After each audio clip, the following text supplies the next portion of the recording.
In the spring of 2025, car factories across America and Europe started going quiet. Not because of a recession, not because of chips, but because of a handful of obscure metals that most people on Earth cannot even name. China had just reached out and squeezed the one pressure point the entire Western world forgot it had. And it did it without firing a single shot. No army, no missiles, just paperwork. A new export rule. And within weeks, assembly lines on the other side of the planet ground to a halt. This is the story of the most powerful weapon you've never heard of. The materials hidden inside your phone, your earbuds, every electric car, every wind turbine, and every advanced weapon the United States builds. They're called rare earths, and China owns them.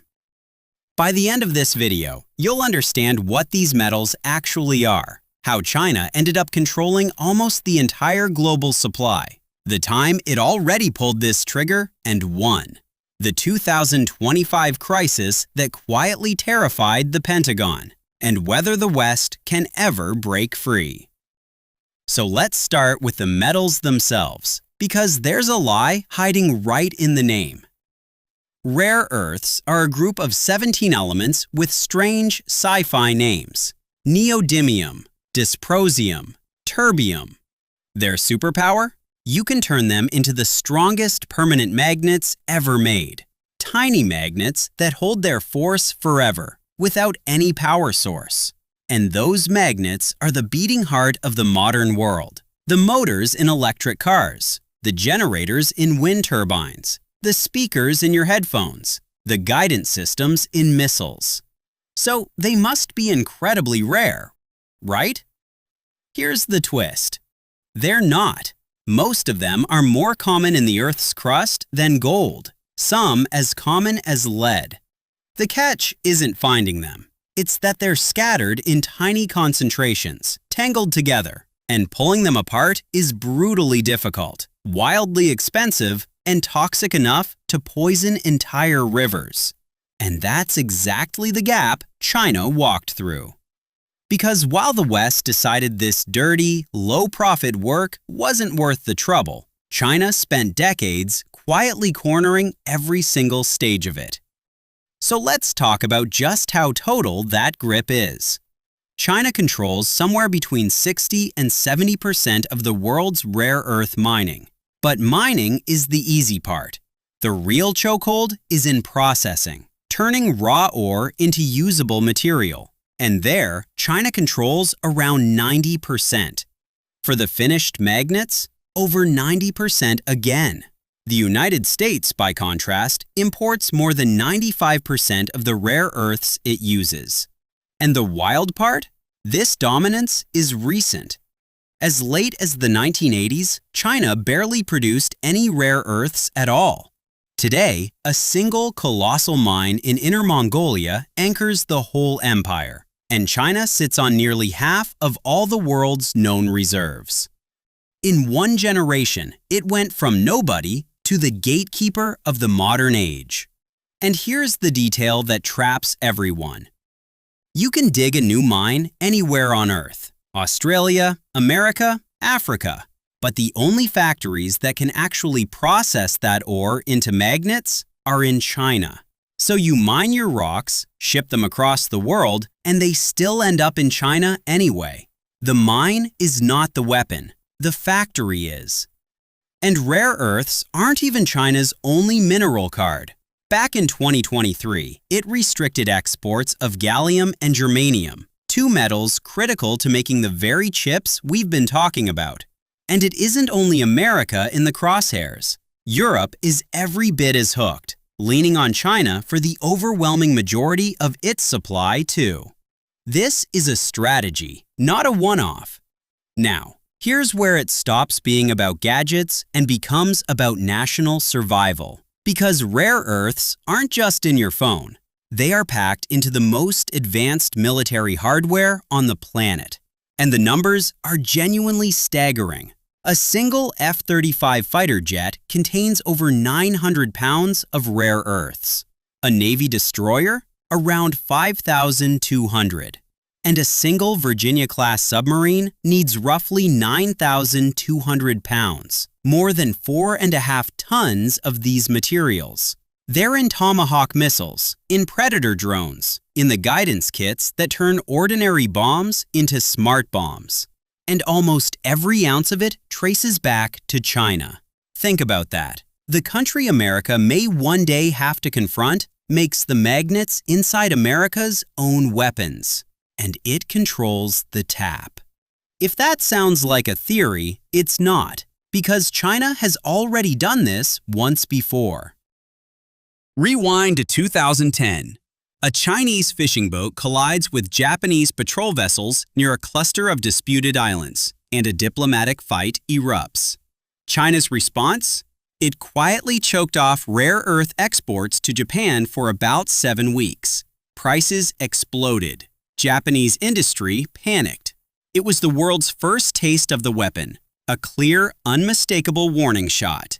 And for 15 years, almost everyone chose to ignore it.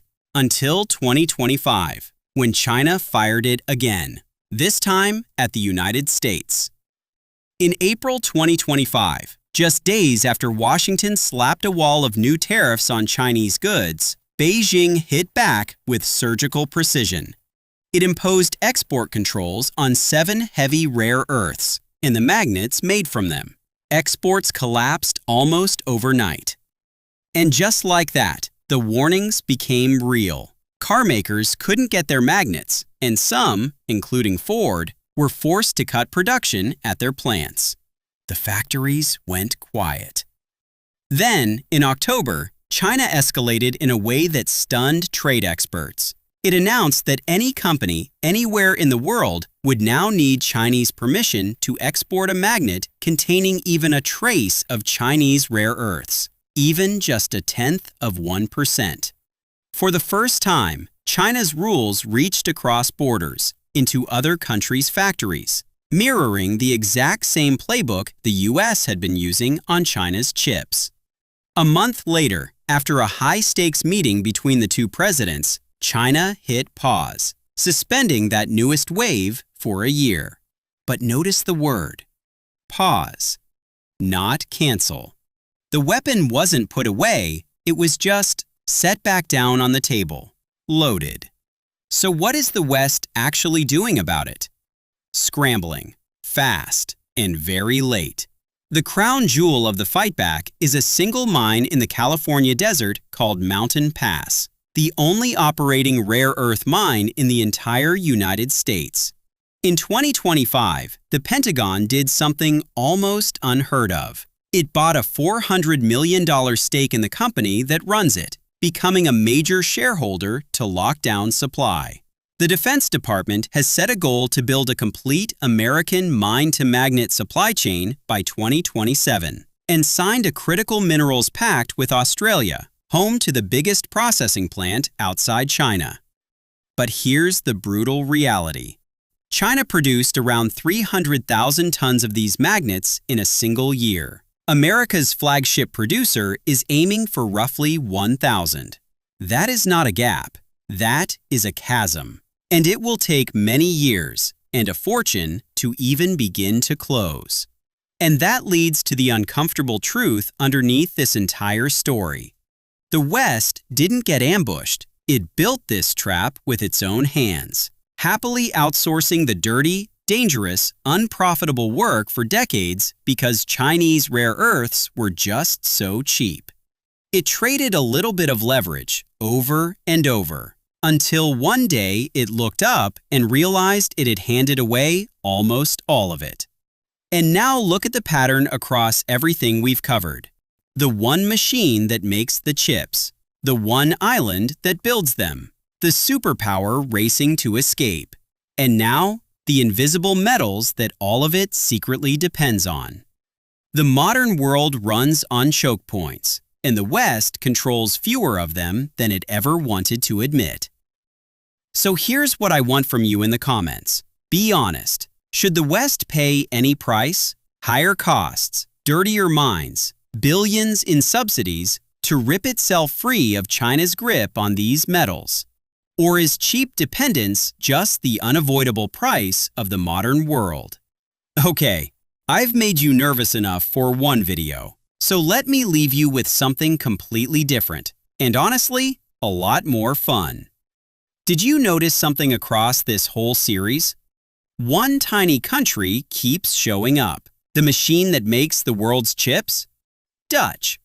So let me end with the wildest Dutch story of them all. One that's hiding in your pocket, in the most powerful city on earth, and even in your Christmas.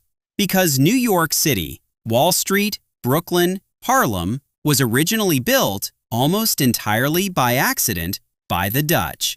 That famous wall on Wall Street? Dutch. And the jolly man in the red suit who shows up every December? Him too. New York was once called New Amsterdam, and the story of how the Dutch lost it will genuinely blow your mind. That's the video on your screen right now. Go watch it. Thanks for watching.